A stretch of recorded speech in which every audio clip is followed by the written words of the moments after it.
ಕರ್ನಾಟಕ ಲೋಕಸೇವಾ ಆಯೋಗ ಕೆಪಿಎಸ್ಸಿಯಲ್ಲಿ ಕೈಗಾರಿಕಾ ವಿಸ್ತರಣಾಧಿಕಾರಿಗಳ ಹುದ್ದೆಯ ನೇಮಕಾತಿಯಲ್ಲಿ ಲೋಪಗಳಾಗಿರುವ ಕುರಿತು ಆಯೋಗದ ಕಾರ್ಯದರ್ಶಿ ಅವರು ಸಲ್ಲಿಸಿರುವ ವರದಿಯನ್ನು ಆಧರಿಸಿ ಉನ್ನತ ಮಟ್ಟದ ತನಿಖೆ ನಡೆಸುವಂತೆ ಕೇಂದ್ರ ಹೊಸ ಹಾಗೂ ನವೀಕರಿಸಬಹುದಾದ ಇಂಧನ ಖಾತೆ ಸಚಿವ ಪ್ರಹ್ಲಾದ್ ಜೋಶಿ ಆಗ್ರಹಿಸಿದ್ದಾರೆ. ಮುಖ್ಯಮಂತ್ರಿ ಡಿಕೆ ಶಿವಕುಮಾರ್ ಅವರಿಗೆ ಪತ್ರ ಬರೆದಿರುವ ಸಚಿವರು ನೇಮಕಾತಿಯಲ್ಲಿ ಕೆಪಿಎಸ್ಸಿ ಅಧ್ಯಕ್ಷರ ಪುತ್ರಿಯರೇ ಅಭ್ಯರ್ಥಿಗಳಾಗಿದ್ದು ಮೀಸಲಾತಿಯ ಅರ್ಹತೆ ಬಗ್ಗೆಯೂ ಸಂಶಯ ವ್ಯಕ್ತವಾಗಿದೆ. ಆದಾಯದ ಮಾನದಂಡಗಳನ್ನು ಪೂರೈಸಿಲ್ಲ ಎಂದು ಹೇಳಲಾಗುತ್ತಿದ್ದು ತಪ್ಪು ಮಾಹಿತಿಗಳನ್ನು ನೀಡಿ ಪ್ರಾಮಾಣಿಕ ಮತ್ತು ಅರ್ಹ ಅಭ್ಯರ್ಥಿಗಳಿಗೆ ಅನ್ಯಾಯ ಮಾಡಿರುವ ಆರೋಪಗಳಿವೆ ಎಂದು ಕೇಂದ್ರ ಸಚಿವರು ವಿವರಿಸಿದ್ದಾರೆ. ಕೆಪಿಎಸ್ಸಿ ಅಧ್ಯಕ್ಷರ ನಡವಳಿಕೆ ವ್ಯವಸ್ಥೆಯನ್ನು ಅನುಮಾನಿಸುವಂತೆ ಮಾಡಿದೆ.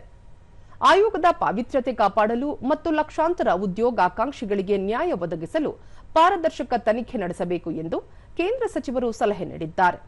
ರಾಜ್ಯಪಾಲರಿಗೂ ಪತ್ರ ಬರೆದು ಮಾಹಿತಿ ನೀಡಿದ್ದಾರೆ.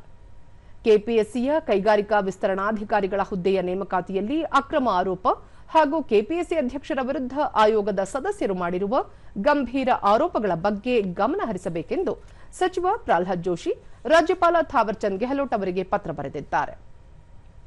ಆಯ್ಕೆ ಪ್ರಕ್ರಿಯೆಯಲ್ಲಿ ಆಯೋಗದ ಅಧ್ಯಕ್ಷರು ಸಹಜ ನ್ಯಾಯ ತತ್ವವನ್ನು ಉಲ್ಲಂಘನೆ ಮಾಡಿರುವುದು ಮೇಲ್ನೋಟಕ್ಕೆ ಕಂಡುಬಂದಿದ್ದು ಈ ಬಗ್ಗೆ ಸೂಕ್ತ ಕ್ರಮ ಕೈಗೊಳ್ಳಬೇಕೆಂದು ಸಚಿವರು ಮನವಿ ಮಾಡಿದ್ದಾರೆ.